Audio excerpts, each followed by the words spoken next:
evolution and blessed unity with the L-O-V-E. Love is the solution, so set your love free with the L-O-V-E. Further evolution and blessed unity.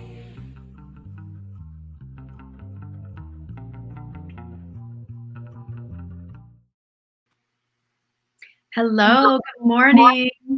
Welcome to the Self-Love Show for all our viewers tuning in.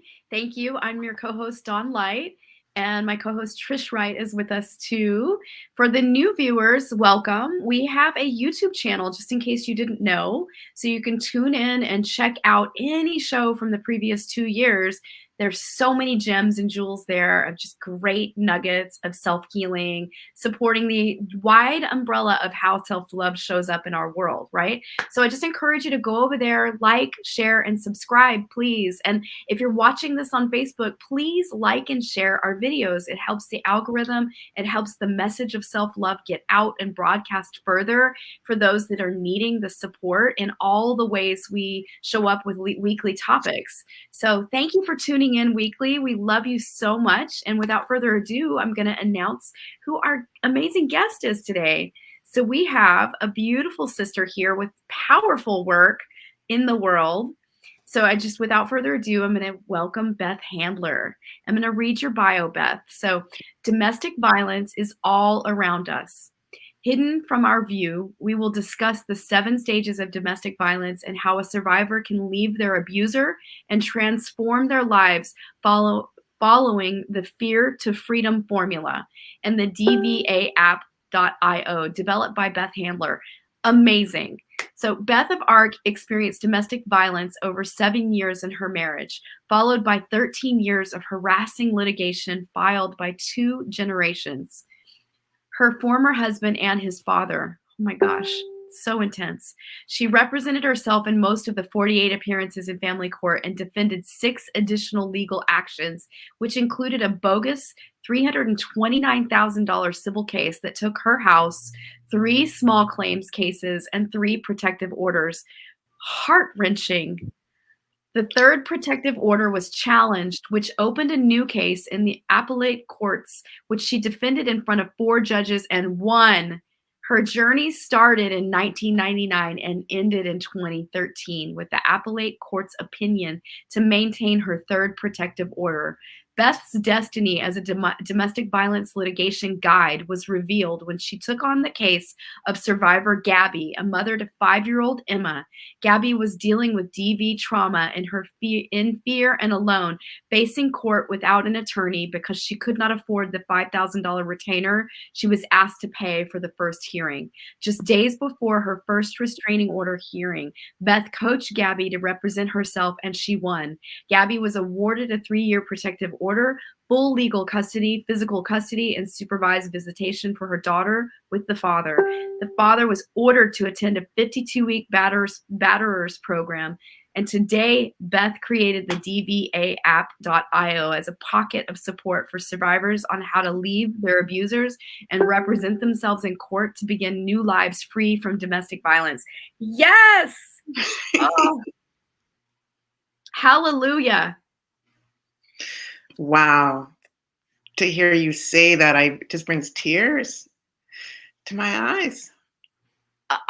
On behalf of every woman that has ever struggled with domestic violence, I just bow to you in your experience. I know that it was heart-wrenching to go through that, but it is doing a great service. And now you're turning your hardship into service for so many. And it's such there are no words to express the deep depth of gratitude in my heart for what you're offering to women and children and the lives that this will touch. Thank you so much, Dawn and Trish, for hosting me. This is the first time. This is the pre-launch of the work. I think it was a destiny. I thought, in the midst of all this, I remember looking up into the sky and saying, God, what is up for me? What is this journey of life? You don't start this journey asking for domestic violence ever.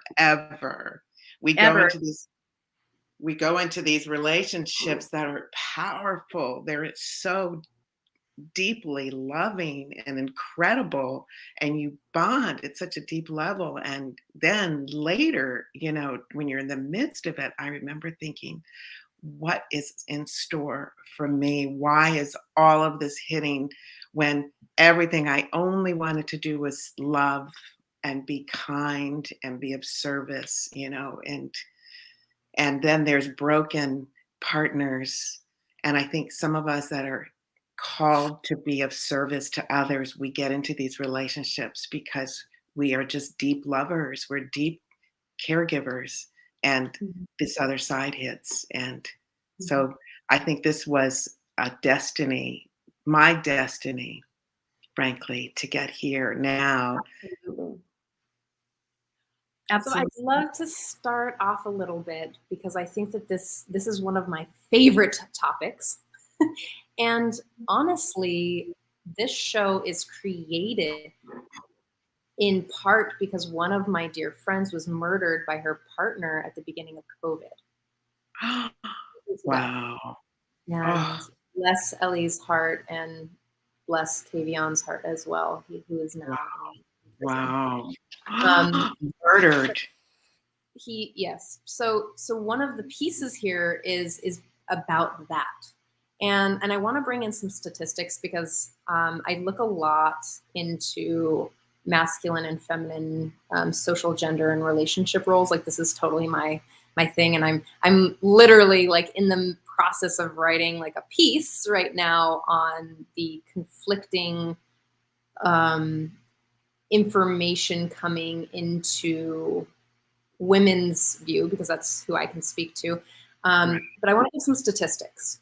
So according to my sociology class, and I can link these things for you if you'd like, is deviant rape are primarily performed to gain control and power. That women who are submissive, appearing insecure, and impoverished are easily spotted by predators and generally become victims of these crimes. 1 out of 4 women one out of 4 women who report, which is significantly, the actual numbers are significantly higher. Yes. But 1 out of 4 women reported domestic violence or rape in their intimate partnerships. Women 20 to 24 years old are at greater risk of domestic violence and rape. Women in poverty are 4 times more likely to be battered than women who are not impoverished.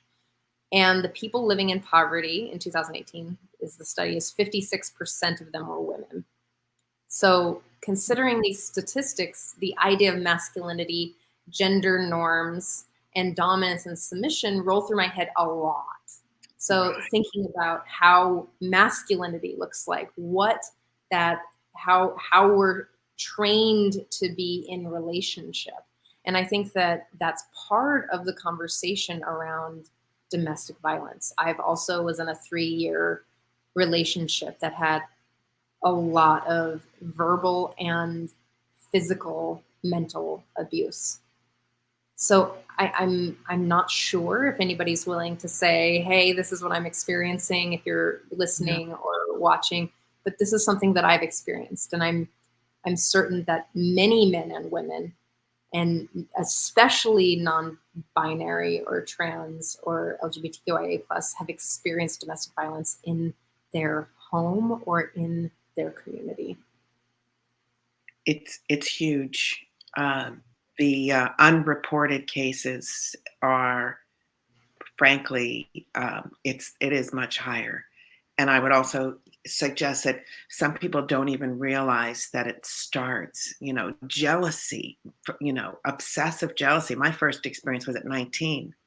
My twin brother was dying and I was vulnerable. I needed to be held. So this extraordinary person came into my life that was my soulmate, quote unquote, someone that really protected me. And then it turned around that he was obsessively, crazily jealous.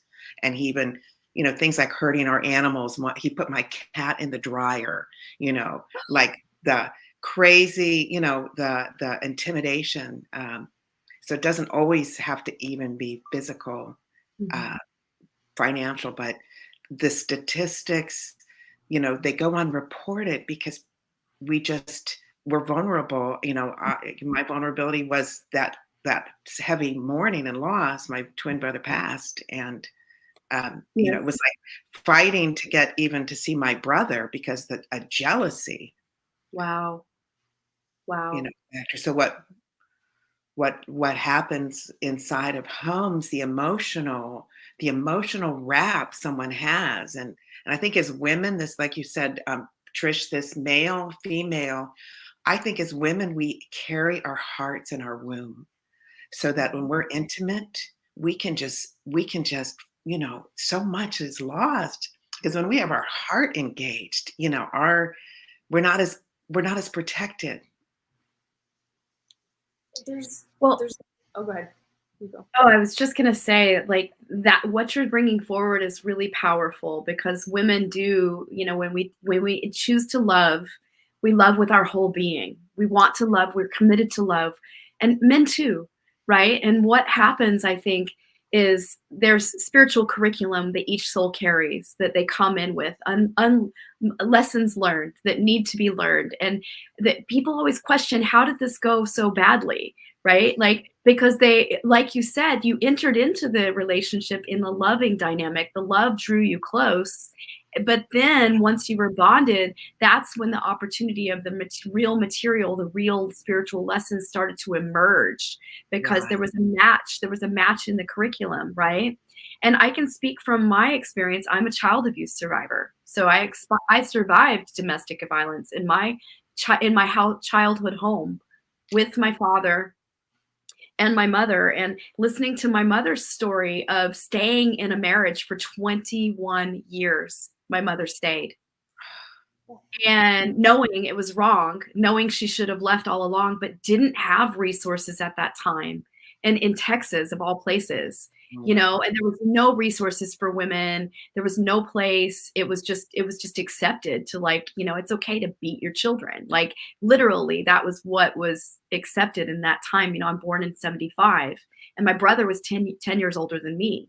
So my poor mother just suffered in silence for many, many years. And her story is fantastic because she said that it was the same thing for her. She left a home where there was neglect and lots of things going on, 19th child, and she Wow. moved out of the Nice. home, moved into with my father because he was so loving. He was so caring. He showed up as cavalier and caring and kind and all the things. And she felt like, man, this is a good man, which my Right. my dad had that side. But then this is interesting. She said the moment they got married, it was like Jekyll and Hyde. The Right. switch went off.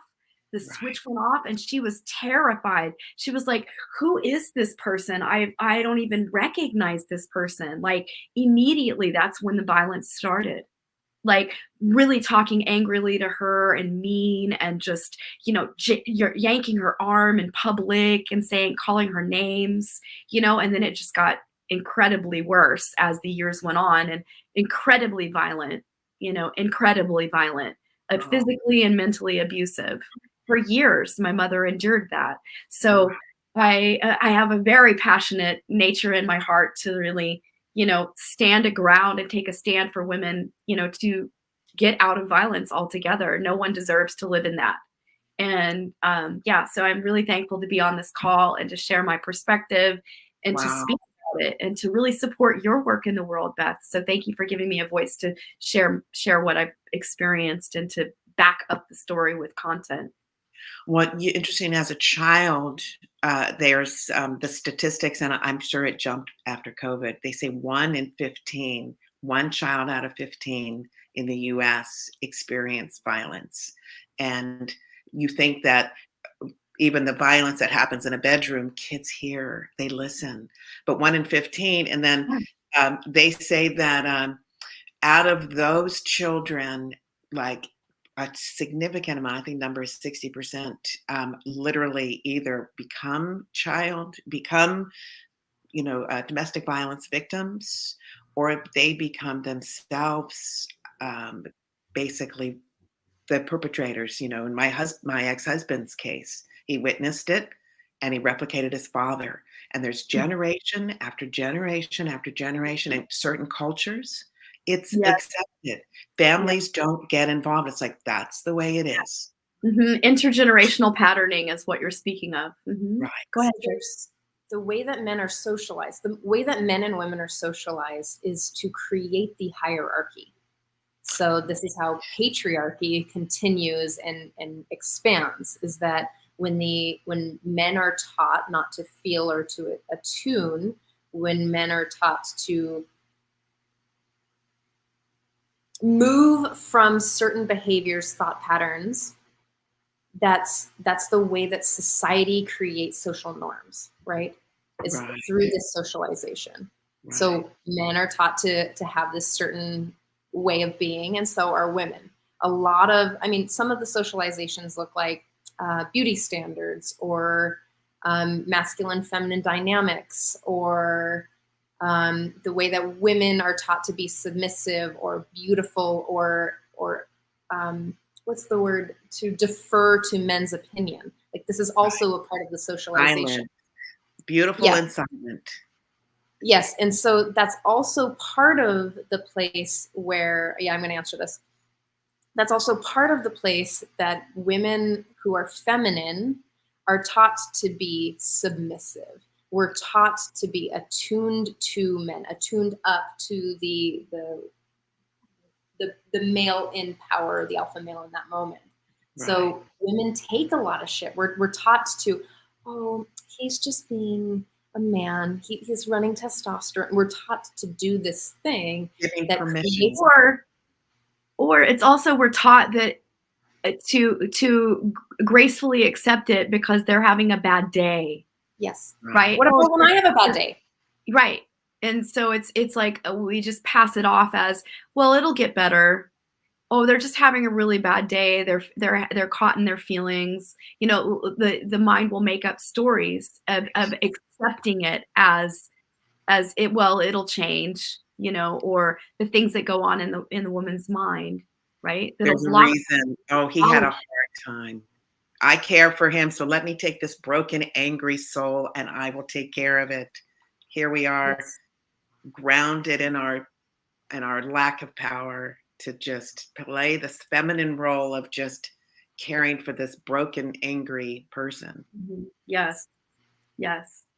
And I think roles in the family, the men's role, the boys' role, you know, in gender, it's like, you know, girls are thought of as less than. The boys have that. So we're just ingrained still in society that the male voice, the male figure, look at in the media, look at in the leadership, the whole patriarchy is males are more important. Women are less than. Women are taking secondary roles. So that transforms directly into our homes. Mm-hmm. So there's a lot of pieces around this specifically. And I'm going to drop a couple little things which you all can look up if you're interested. The institution of marriage in this country specifically, and in other places, is about property ownership. A man could marry his wife, and then any offspring that she has is his property, so that he can move wealth, distribute wealth down the line. So that's one of the pieces. There's also pieces around how, historically, we've been looking at this history for a long time, that historically women were not allowed to go to school or to educate themselves or to get jobs or to get a bank account until the 1960s with your husband's permission, like to get birth control without your husband's permission. And there's like these things that the hierarchy, where if you dehumanize a person, who has a vagina, or if you dehumanize a person who has a different skin color, then you get to be the top of the food chain. So in the sense of domestic violence, there's this place where, especially now, and I want to bring it back to the news, especially now that the dynamics are changing in the entire world, right? that men are nervous and scared and don't know what it means to be a man. Women don't know what it means to be a woman, like this idea of woman, because it was a socially constructed idea. So now there's like, I have to get my power somewhere. And how do you get power? Is that you punch down to a lower community. Children are easy to punch down to. So if you want to gain your power from people, you punch. And do you know what I mean by punching down? Right, yeah, you're like you're belittling. You're like, you get that feeling of power by putting your power over and like being over the submissive one. That's like this gain of power is to put and to hurt and to put down. And men are conditioned to go and be warriors, to fight just in the lineage. And so here there's these that's why men that are domestic violence in their nature, and I don't believe it's happened once, it's going to happen again. It's in their DNA that they need to strike. And I want to just say one thing before I just like pass it off, is that this doesn't only exist men against women. It's not like that. It's just like the statistics are higher, like significantly higher, like like enormously different, that it's men who harm women. But it also happens the other way. It does. It also happens in LGBTQ plus relationships. It happens in all relationships and in all communities. Violence is the pandemic, is the epidemic that we're Yeah. Thank you for bringing that forward. It's true. Just want to make sure that everyone knows it's not man-hating. Man, and he had this bright child with him, and I was like, wow, this child is like so vivacious. And as it turned out, as a single dad, and as it turned out, he was a victim of domestic violence and had to flee with his child. And it does remind me there are both sides. It is predominantly the male female, but it is a lot of alpha women who have learned the other way. What I was going to say was, really, when you look at it though, what's going on is it's all a deep projection of the unwanted parts, the parts they are not willing to see about themselves, and they're angry and rageful, and they project it all onto the other person and play out the dynamic of the hatred and anger towards themselves on the victim, the true violent perpetrator, the victim.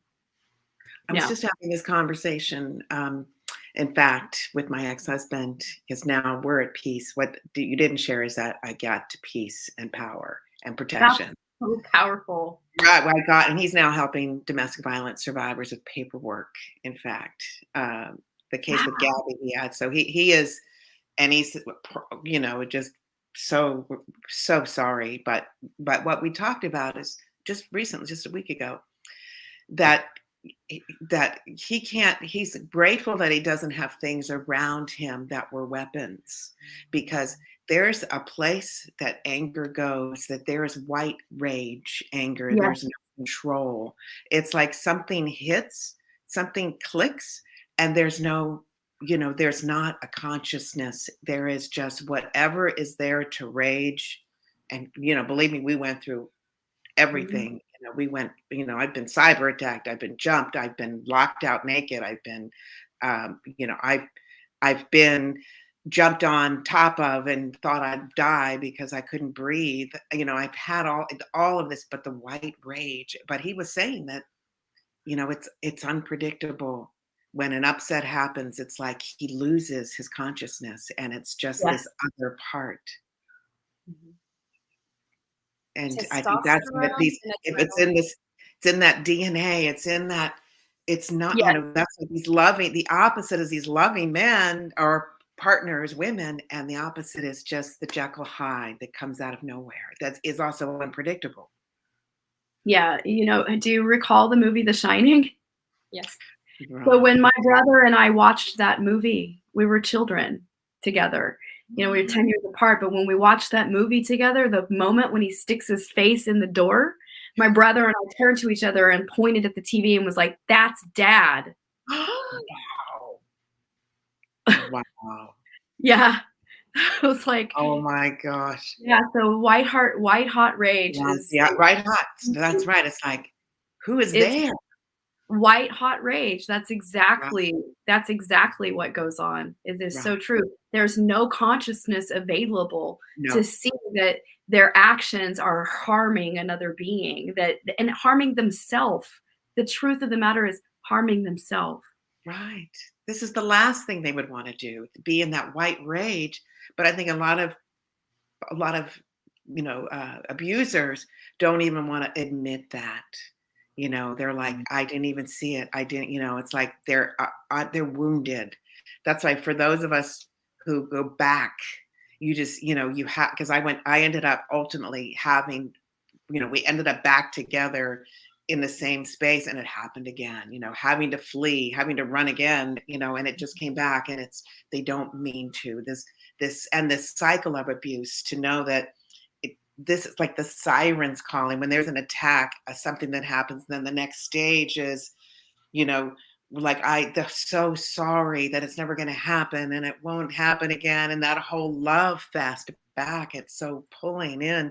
And then eventually it happens again.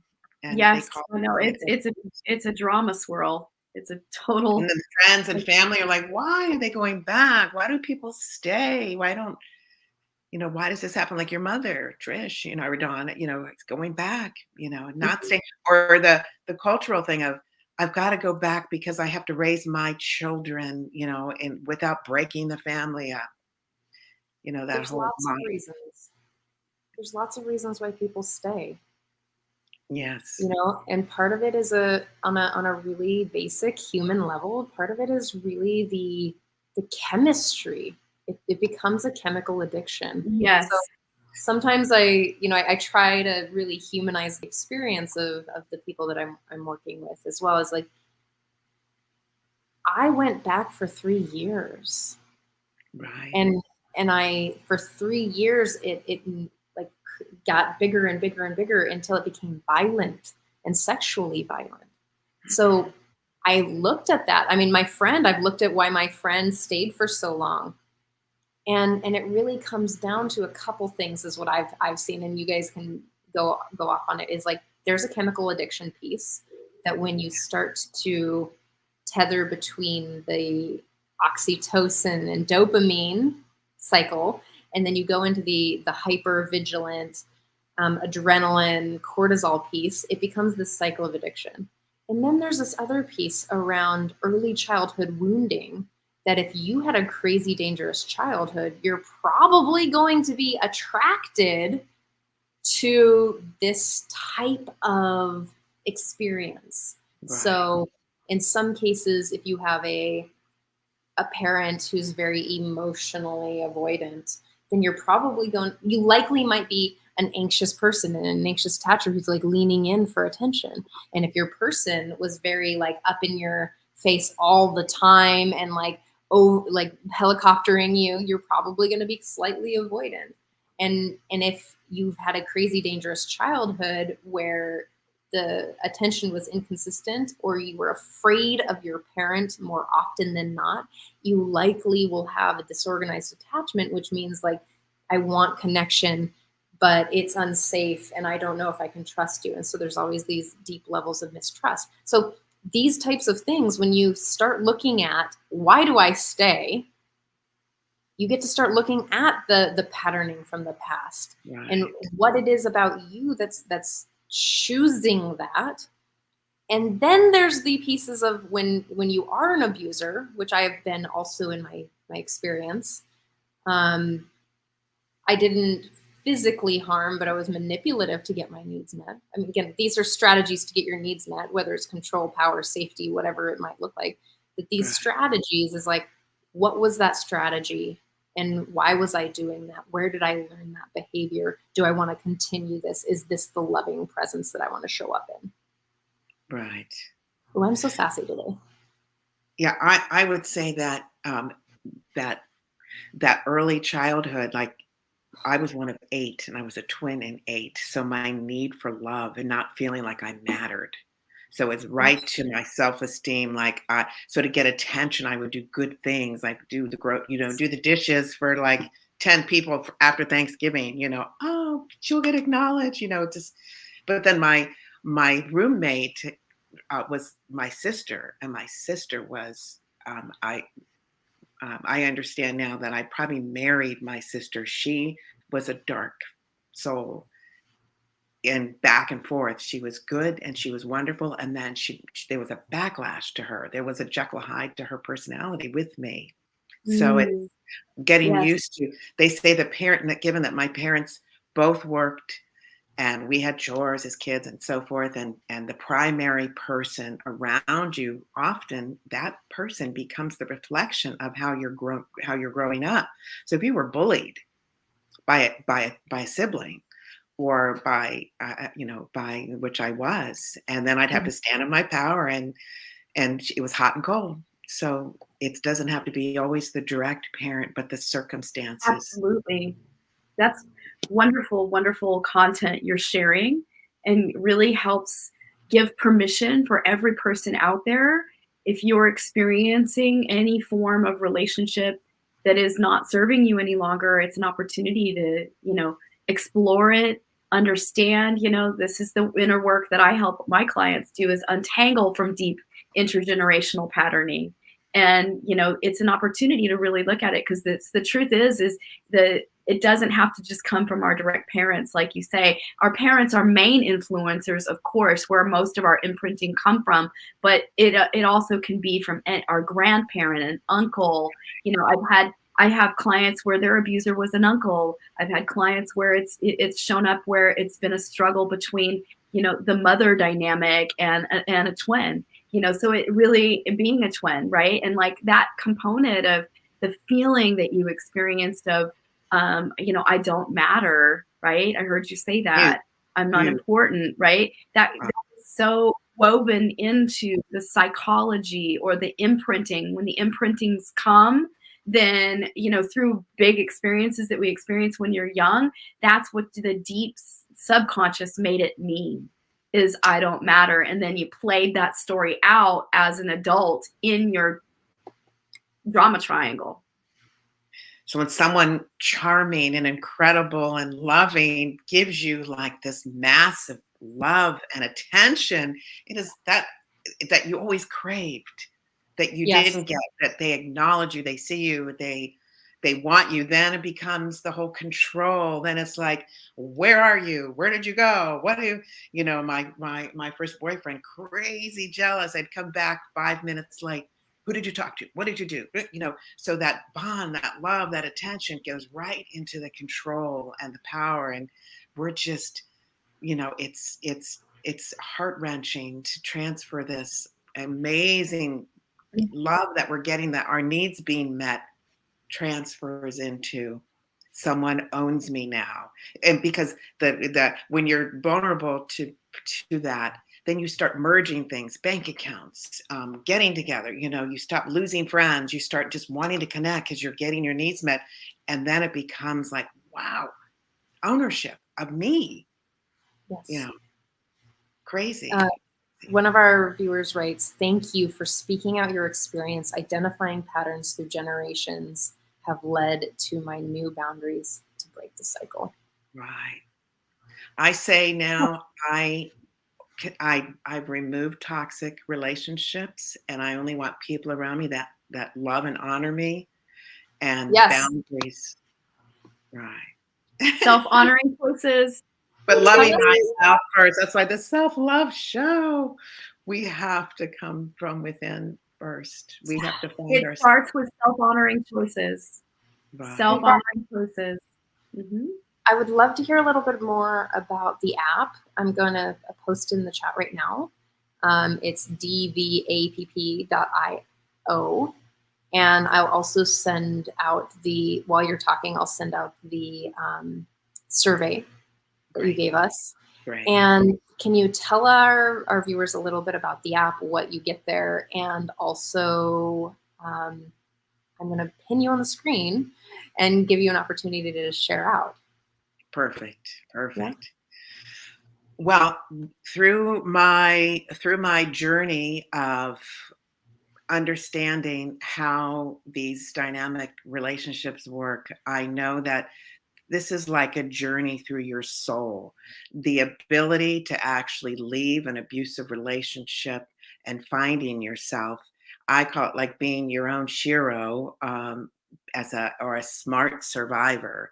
Like, how do we get through? So my app really came to be when I realized, when I met Gabby.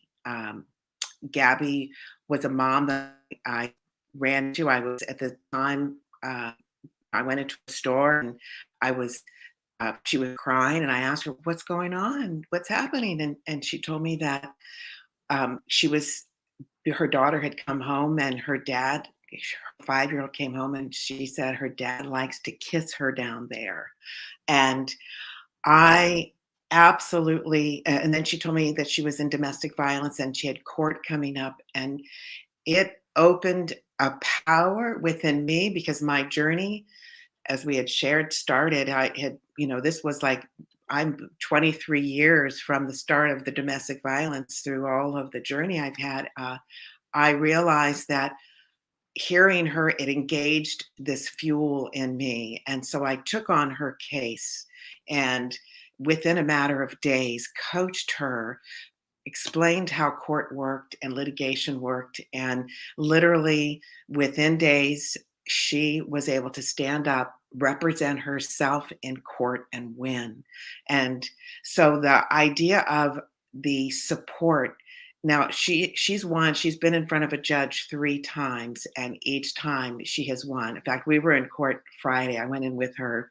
I go, and she's representing herself, getting documents and things together, and finding the evidence to pull together, or not finding, creating the evidence. And in fact, or the hearing on Friday, the attorney quit. There were 10 new exhibits that went in to prove her case. She won the first time, but these hearings, when you're in family court, just so you know, the family court continues until kids are 18 years old. And so it's a long journey. So really the premise of my work, the DV app, is helping survivors first to survive, to understand there are questions, there are stages inside of what we go through. And there are stages of, first, the denial stage. Is this really happening? What just happened? Uh, so the training really goes from the emotional side all the way through to pulling things together before court, during court, and after court. But this first stage is truly having our understanding of clarity of who we are, what is happening, what stage are we in. So I say the 7 questions really we start with is, what's the denial? Are things happening and you can't believe it, and what are you doing about it? How are you uh, coming to the reality that this is happening? The second stage, I really position this over the 7 stages of death and dying by Elizabeth Kubler-Ross, because then we go into the stage of anger, like, what? How can this be happening to me? This is the reality. So having a woman understand what domestic violence is in the very front, and seeing in herself what it really is. And we go through this anger stage of, why me? What did I do wrong? I didn't do anything wrong, and then really the third stage is having the bargaining, that idea of, well, if I did this, maybe I can change. Maybe he'll change but we live in these eggshells, on these eggshells. So it's, having a woman really inside of the training, the Fear to Freedom formula, understand that stage of the bargaining, that we do that. We stay in these relationships because we're like, well, maybe I can do something. Maybe I can change. And then, from that we go into seeing that we all get through this depression. It is, like numbing out, overeating, busyness. I'll just get busy, and just not wanting to face it. It's that numbness. We're either drinking, we're smoking pot, or we're obsessive TV watching, we're busyness. And so it's that stage of not being present, losing ourselves and not feeling and not present. But then these things wake us up. This idea of this acceptance comes when there's an event that happens.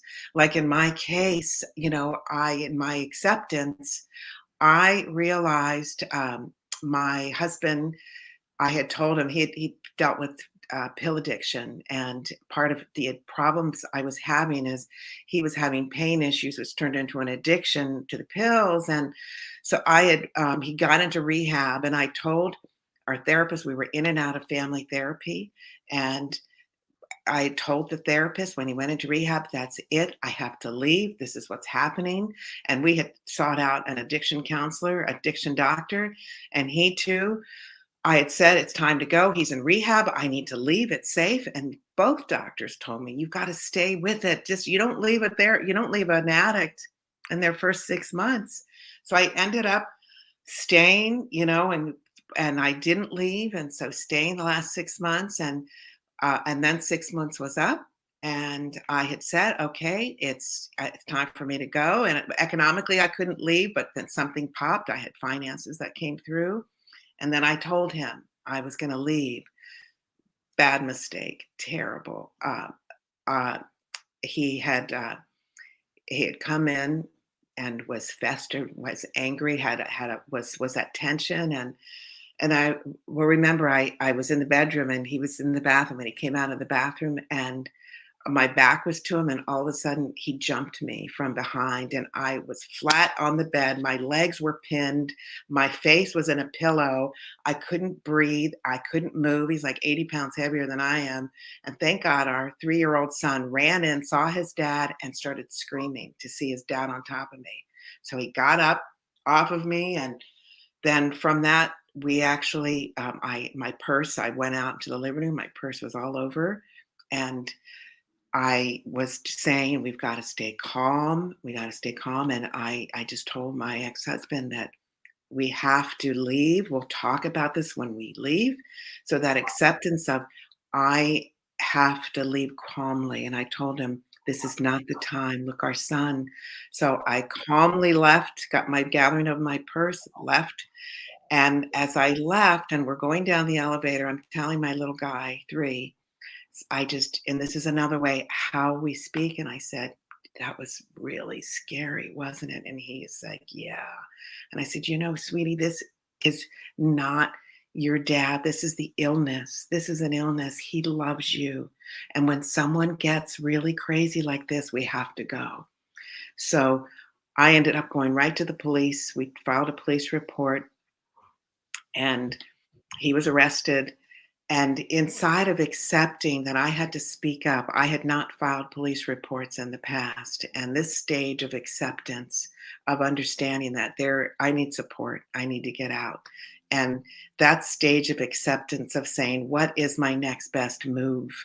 And that stage turned into my going into the courts, getting a temporary restraining order, going to a DV court clerk. They have support at the courts. But then in that case, I didn't have enough evidence. So we went to court. We went to court 2 weeks later. And in fact, an attorney represented me and shared my story, but the judge declined and denied my restraining order. So I was stuck. And this is really the core of the app. I was stuck with a man who had resources, who had attorneys, and I was stuck with an attorney that attempted it. It was a new attorney who had just come out of law school, who didn't know the game of litigation. And what ended up happening is then my next 13 years was fighting lawsuits and fighting all these appearances in court, and going back and forth with the trauma from the bedroom going into the courtroom. So the next stage I really, I talk about is this stage of meaning, like through this experience, understanding that my life, and I see a question, what would you suggest for people to do? My life turned into then becoming my own litigator. So what is one to do And that's what the core of the app is all about. Like understanding that out of all of these appearances, and part of the appearances in court was partly, I think it was his obsession to wanting to see me and my having to file. I ended up filing 2 further protective orders that did get passed and representing myself. So because there was so much, there was so much appearances that had to happen, I learned the game of how evidence is collected, how you present yourself in court, what the forms are to fill out. So the process I learned is that if someone is leaving, like what they need to collect, there are resources all around. So inside the app, it's like I had this vision in those days of like what I really needed because that support is there, but truly who has money for attorneys and the domestic violence attorneys at the courts usually only fill out paperwork. And if they represent you, they're young attorneys. So they haven't had that experience. So what I've really came up with is this plan of having what's needed. So inside the app, it's having the step by step. How does one leave safely? What is evidence that needs to be collected safely? And how to have the support, like a pocket of support, people that are there that can help. So the idea of this pocket of support came because it's lonely. It's lonely on this side of leaving, of going back and forth, of having like doctors tell you not to leave and then to leave. So you can, in essence, there is this process you go through, like the whole experience of litigation. That is like I see this as the hero's journey, who I became through all of this. In the end, in my third restraining order that had to be filed, I won the third protective order, but it was challenged. So the appellate courts were then engaged. So I spent a year defending my need to keep the restraining order in place. So understanding that how we get our power is if we can understand how we can pull our story together and then present it in such a way that it's clear, it's concise, it's undisputable. What doesn't work is heavy drama. This is what I really learned, and this is what I'm teaching in the app, in my Fear to Freedom journey, and what this all came, taking Gabby through, like how to present your case, how to put the evidence together, what documents to file, really how you put your story together and present it to a third party, that it's not a big drama fest, which tunes out. Frankly, when there's heavy drama, people don't want to hear it. The premise of the technology is someone starting the journey, collecting, and then learning how to actually tell their story, and then having this survivor support within the app of others going through, so that you have that outlet, those other people going through what you're going through, and with a guide. I as a child, my dream, it's so interesting. I think it's a divine appointment that I have. My most important hero as a child, inspired by a child, was the Harriet Tubman hero of our times, of our previous times. And I look back on the fact that she went back into where the abuse was, to pull people out and be the guide, that underground railroad. My app is like an underground railroad for survivors, to have those steps, to have the team, the sisterhood. Thank you. To take them through. And I don't want to say much more. Railroad for the sisterhood. I love that. So it's support, it's steps, it's what to do, how to do it, and having a guide. And we're actually launching, and we're looking for the first group of survivors to walk through that journey so that their stories can then infuse so that the strategies and the process, because it really, to go through. I want to have a little bit of a private conversation after the close of the show with you because I have an insight for you so that I'd like to share. Perfect. Perfect. Beth, I'm really inspired by your work, and I love that you are taking a stand for people in this position, because I think that a lot of women and a lot of children and a lot of men don't know how to get out, and Right. because the legal system is not the easiest, we'll call it, to maneuver, and it doesn't support a lot of things like people can call on domestic violence multiple times, but if he doesn't hurt you, then you can't press a restraining order, and like there's laws and things. So I think that it's so important that you have an app and you have a community that's helping people track the abuse and giving them resources and a community to help them stay in the direction of their sovereignty and their freedom and their safety. And it's incredibly important to have that level of support and community when you do check out of when you do specifically make a self-honoring choice to check out of that relationship. So it's almost like you leave trauma already freaked out, already like high emotion. And I remember it's gibberish. When you go into court, it's like gibberish. It's like the basics words you don't understand. It's like then your vulnerability goes into the hands of someone else. And this is what I know. And this is why to have a translator to, like a guide, because you're not getting that. And a lot of attorneys, they're meaning well. Some of the good ones are meaning well, but you're going to have this journey. If you have young kids, you're going to be in court until the kids are 18. The cases stay open. So if you don't learn up front what to do, even if you have attorneys, so that they cannot, the game of law, frankly, a lot of attorneys stay in these cases because they have families to feed. This is how they make their money. So to settle is to lose a client and lose money. So a lot of the litigators are not as heartful as others who are. So this is really for being an advocate. Yeah. Thank you for being an advocate and a big, fierce, loving mama stand for the women and the children.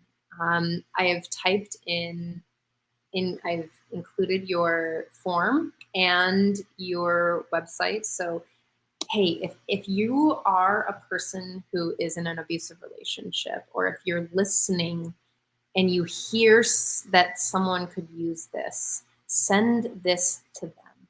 Send this show to them. See if it resonates with them. Again, her website is www.dvapp.io. And go direct there. There's resources for you. There's support for you. There's community for you and your loved ones. We all deserve freedom. We all deserve respect and safety. And you deserve to feel safe in your home and in your body. For some of us with trauma, it's hard to say, I feel safe in my body. So we get to choose the life that we're living. And I invite you. I know it's terrifying. I know that you don't think that you can make it, and you don't think that it's safe to leave, and you don't think it's safe to stay. So if you do have any inkling to get out of your situation, go to dvapp.io and check out Beth's work. Thank you. Right. Thank you. And for those that are listening that feel stuck, it feels so good to be free and standing in your power. Oh my God, to have the freedom to be myself, to not be locked in. There is hope. There is hope. Absolutely. What a powerful message you brought forward today, and inspiration for all those out there that might be needing this support. I just am so grateful to meet you, Beth. So here, for your work. Oh, yay, my buddy Ed. Yes. Living through this with Beth really shook me up. This app would have been a godsend. Kudos all around. Oh, Ed. Nice. Beth, I really appreciate your time and your energy and all your life's work and your experiences in the world that drew you here. I know that it's been a long, hard journey, so I appreciate your time and your effort and your energy. And I know from my own experience, I commend you for getting out, and I commend you for doing the transformation work to make yourself available and safe and free. Thank you, my dear. And I hope everyone clicks the link to fill out the survey so this more can happen, more understanding and service can happen, and to please be careful, love yourself, and you have a place to get out. There's a solution, and thank you so much. The Self-Love Show, Dawn and Trish, the work you're doing is extraordinary because it is self-love. It is all about self-love. Making self-honoring Safety choices. first. It Yes. starts with you. You can make a self-loving choice every moment of your life, every breath. You can make a self-aligned, self-honoring choice to choose love and to choose to move into a place where you get to be safe and know yourself as holy, know yourself as sovereign. But you, Dawn? It. Yes.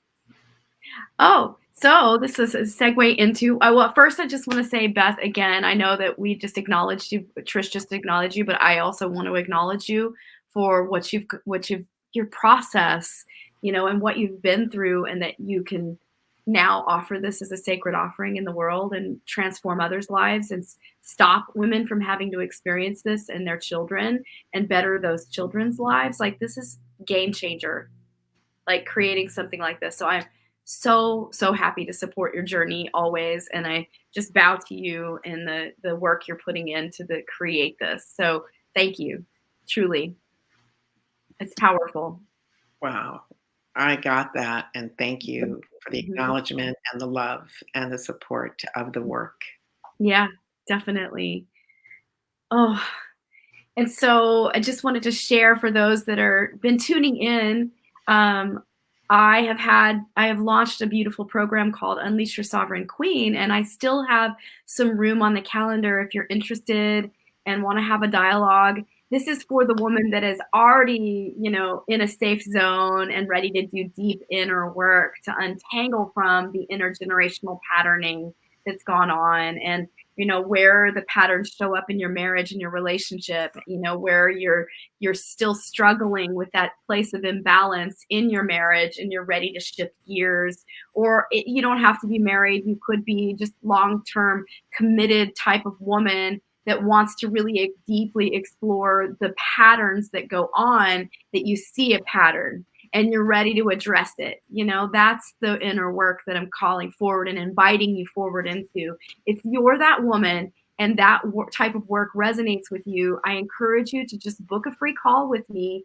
I'm available, and I would love to support you regardless of joining the program or not. I would love to support you in just giving you some steps forward in your own spiritual path and your own growth and your maybe insights into what your particular spiritual curriculum is. I can help you pinpoint what is going on and where to look, and some guideposts around what to do next steps on your spiritual awakening journey, so that you can step forward as more of your authentic self and not be living in this place of where it's a disconnect for you, or where you're not fully showing up as your full authenticity and you're not feeling in your power, or you're not feeling good about yourself, you know, and where you're still living out a place of, you know, toxicity a bit in your relationship dynamics, right? And so this is a place where we get to address what the real issues, because the inside is what creates the outside.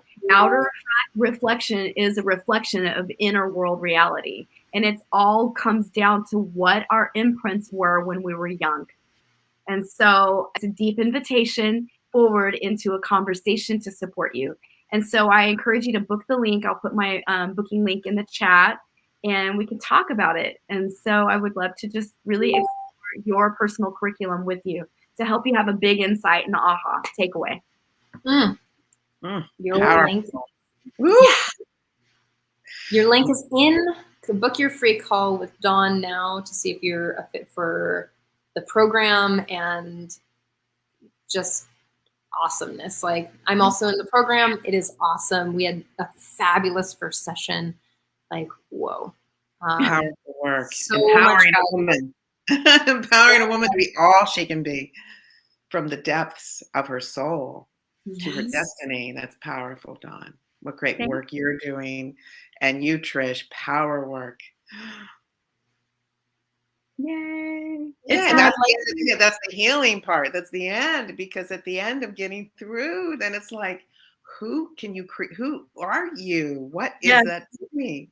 This So is you're so true. Yes. God blesses us once we get through and are healed from this crazy experience. Well, we're always healing. That's the thing. We always have next level of healing, but it's powerful because we get to transform all of that and it becomes this new sacred way of existing and being in the world where you're showing up in your wholeness. But then all the parts of you get to be there and you're not separate and you're not pushing away the exiled parts any longer. well, it's like you can hold a warrior on one side of you because you've won, you've gotten through, and then on the other side, this this goddess that comes through, this energy of power Mhm. that you didn't even know because that other place is cleared. Yes. So great work. Oh my gosh. Yes. Ladies, this has been so wonderful. And I hate to cut it short, but I'm on a time schedule today. Totally. And I'd really like to really thank Sign Network, Love Coach Academy, Global Peace Tribe, and Scott Katamas for running us out on over 58 pages today and really promoting our message in the world. Thank you so much for your belief in us, your belief in commitment to self-love, and your commitment to really bringing a more loving, peaceful world out there. And your networking is amazing. Thank you so much. And next week, show up for a really amazing show. And we will see you next week, 10 a.m. Thursday morning. Tune into the YouTube channel. Yes. Yes. Bye, everybody.